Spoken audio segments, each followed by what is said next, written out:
His opinions with respect to college for everyone come from his own father's experience, from his experience being the first person in his family to go to college. His policies with respect to trade come from his experience. That town that he grew up in, that textile mill, it's gone. It's moved overseas.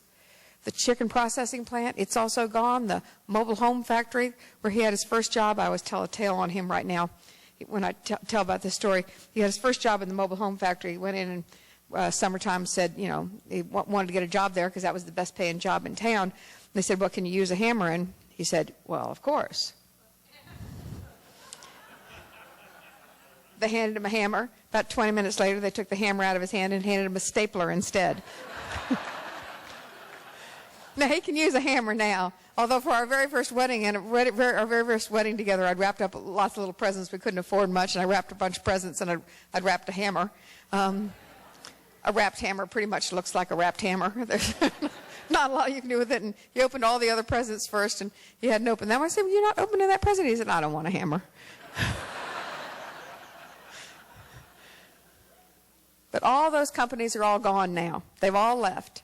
And what John sees are those men and women that John's father tried to protect by making certain that their supervisor knew what he was doing. Their jobs are gone. The men and women he went to high school with, who stayed in that town and tried to see it grow, who wanted to stay with where their families lived, where their parents and their grandparents lived. They now bought houses in a town where there are no jobs. Now, who's going to buy a house in a town where there are no jobs? They can't sell it. They're stuck. So when John talks about the bad things that have happened because of trade, this is not something that is... Excuse me? Thank you.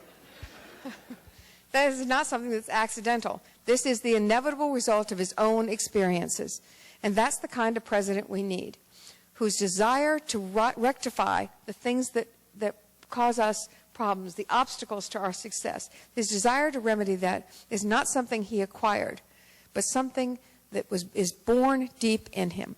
What that means is that the fight is also born deep in him.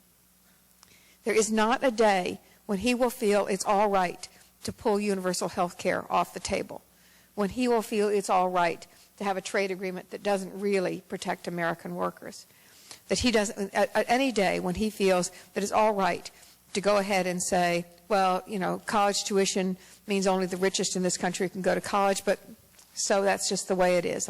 Nothing I can do about it. The forces are too powerful to change it.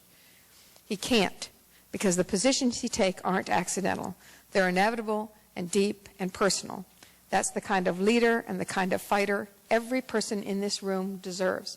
And frankly, a lot of people who don't have the time to be in a room like this, the people who are out there working right now, the people who are later going to come in and sweep this place, they deserve that kind of a leader.